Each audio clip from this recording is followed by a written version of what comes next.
Chers amis, chaque année, fin mai, comme le vaut la tradition, nous nous réunissons dans l'hôtel particulier du ministère russe des Affaires étrangères et ensemble nous fêtons la journée de l'Afrique.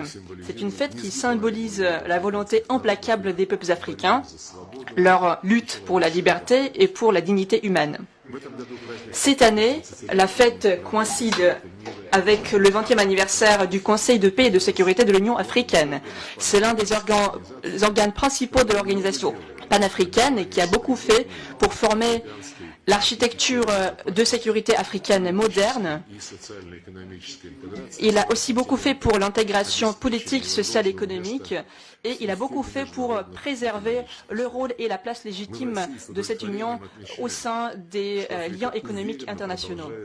Alors aussi, nous notons que l'Afrique gagne toujours du poids politique et il s'affirme en tant que l'un des piliers les plus importants du monde multipolaire. Les processus dynamiques d'intégration, les marchés en pleine expansion et les activités d'affaires permettent aux pays africains d'agir de manière de plus en plus active dans les affaires internationales, de parler d'une seule voix.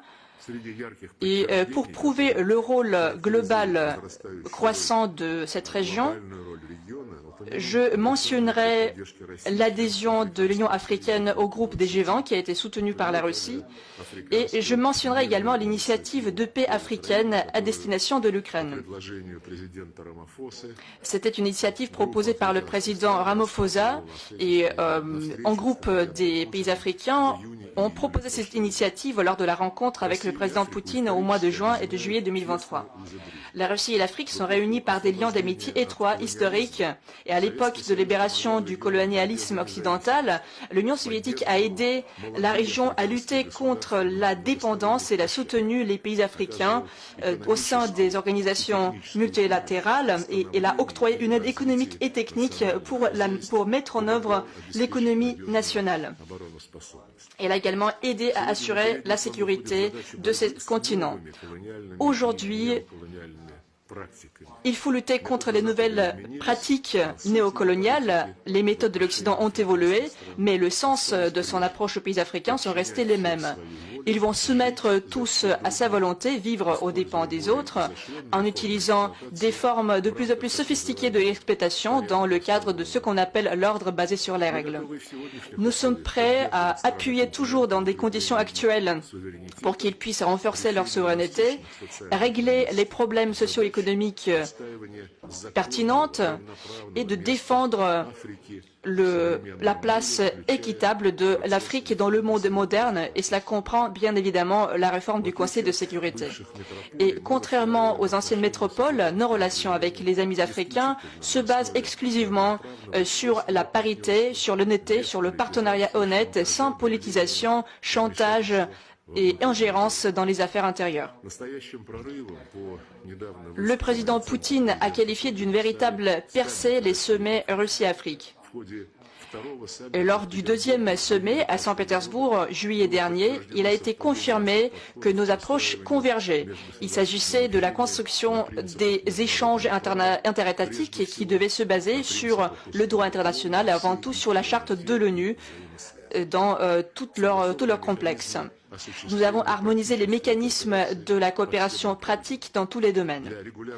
Et pour contrôler la mise en œuvre des décisions du sommet et pour préparer les rencontres ultérieures au plus haut niveau, nous avons instauré un nouveau format de dialogue. Ça s'appelle la conférence ministérielle du Forum du partenariat Russie-Afrique. La première édition devra avoir lieu en automne 2024. Il y a des liens entre les parlements et les partis qui sont dynamiques et nous travaillons sur l'élargissement de notre présence diplomatique en Afrique. Décembre dernier, l'ambassade russe au Burkina Faso a repris ses activités et à présent nous nous préparons à l'ouverture des missions diplomatiques à Sierra Leone, au Nigeria et dans la République du Soudan du Sud. Nous nous réjouissons de la croissance des échanges commerciaux entre la Russie et l'Afrique L'année dernière, elle a augmenté de 30% pour atteindre à peu près 25 milliards de dollars. Et notre objectif, c'est de développer notre coopération dans des domaines de pointe comme l'énergie nucléaire à défense pacifique, les technologies numériques et l'exploration de l'espace. Pour promouvoir les projets conjoints, il faut former des mécanismes qui donnent une nouvelle impulsion à nos échanges économiques, qui les rendent plus indépendants et les protégeront de l'influence de l'Occident. La coopération humanitaire affiche une dynamique tangible. Il s'agit des domaines de la santé et du bien-être sanitaire et épidémiologique. Au mois d'avril, la ville de Kampala, de l'Ouganda, a accueilli la première conférence internationale russe-africaine sur la lutte contre les maladies infectieuses et il se tiendra une fois tous les 2 ans. Et nous renforçons également notre partenariat en matière de la sécurité biologique. La Russie a livré du blé au Zimbabwe, au Mali, au Burkina Faso, au Somalie et à la République centrafricaine, à l'Érythrée. Et nous continuons à honorer tous nos engagements internationaux. Je parle des exportations des produits agricoles, des engrais, des hydrocarbures ainsi que d'autres produits dont les Africains ont fortement besoin. Nous continuons à appuyer nos amis africains en matière de la formation des cadres. Nous augmentons le nombre des bourses, nous ouvrons de nouveaux filiales des universités et des écoles russes et nous créons des réseaux des centres d'enseignement ouverts. À présent, il y a plus de presque 34 000 étudiants africains qui font leurs études en Russie et à peu près 7 000 font leurs études aux frais du budget russe. Il est à noter que des contacts s'élargissent entre les milieux d'affaires, les milieux sociaux et les milieux académiques. Et bien sûr, parmi nos priorités indéfectibles figurent la sécurité et la stabilité sur le continent africain. Nous sommes attachés à la formule qui a été formulée par les Africains eux-mêmes, aux problèmes africains, solutions africaines.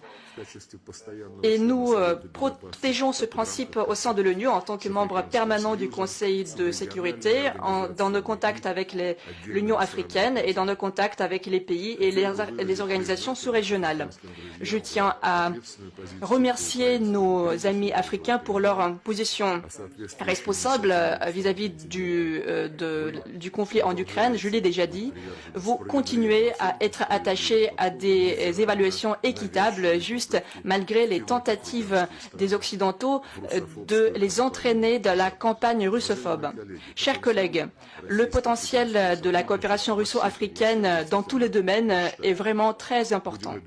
Et réalisons-le ensemble. Réalisons-le ensemble afin de porter nos relations au niveau d'un véritable partenariat stratégique. Et encore une fois, je tiens à vous féliciter, vous présenter toutes mes félicitations, mes vœux de paix et du bien-être. Je le présente à tous les pays africains, à tous les peuples et à vos proches mes vœux de santé et de succès. Merci beaucoup.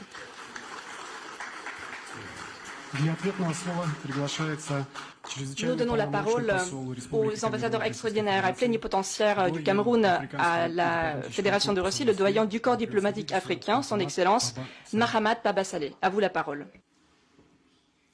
Monsieur le ministre, chers collègues, la Fédération de Russie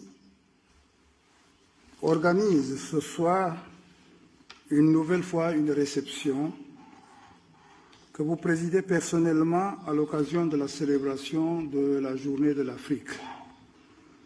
Cette réception témoigne de la qualité des relations que votre pays entretient avec l'Afrique depuis de nombreuses décennies. Le groupe africain, par ma voix, salue la relance de la coopération entre la Russie et les pays africains, depuis Saint-Pétersbourg, puis ensuite, depuis Sochi, puis ensuite Saint-Pétersbourg, lors des sommets qui s'y sont tenus. De nombreuses conventions et accords se sont signés lors de ces assises, et ces conventions, ces accords ont ouvert de nouvelles perspectives. Ce sont autant d'espoirs de renforcement des relations russo-africaines. En effet, Plus que par le passé, des étudiants de plus en plus nombreux, souvent bénéficiaires des bourses de votre gouvernement, vous l'avez dit tout à l'heure, Monsieur le ministre, viennent faire des études dans des institutions spécialisées de votre pays. Des missions d'hommes d'affaires aujourd'hui se croisent littéralement dans les aéroports. Des missions d'hommes d'affaires russes et de pays africains se croisent dans les aéroports d'Afrique et d'ici parce qu'ils font des missions en exécution pour explorer et exploiter les possibilités qui s'offrent. Dans certaines ambassades, les effectifs de personnel se renforcent pour faire face à ces nouveaux besoins. De nouvelles ambassades se créent, vous l'avez dit vous-même, Monsieur le ministre, de votre côté, et tout cela parce qu'un vaste champ de la coopération s'ouvre en ce moment entre nos pays, qui demande davantage de travail, davantage de concentration, davantage de perspectives. Aujourd'hui, sans être exhaustif, il apparaît clairement aux yeux de tous que la nouvelle dynamique exemplaire qui s'offre entre nos États mérite d'être saluée avec force dans un monde que nous voulons multipolaire.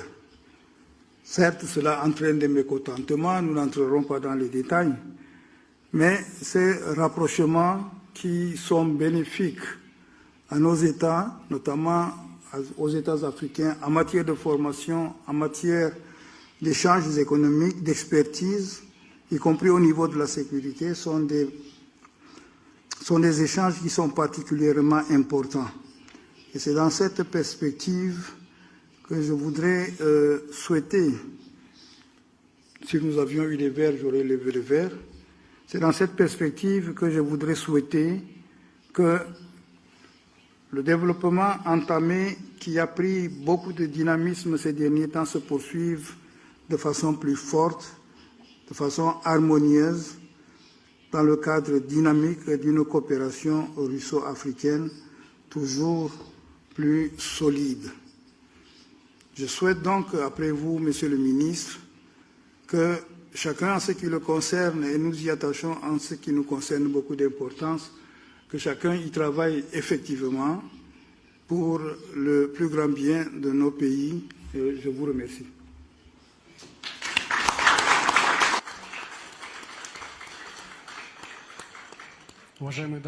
Mesdames et Messieurs, nous terminons notre cérémonie officielle et nous vous invitons à la réception officielle. Merci.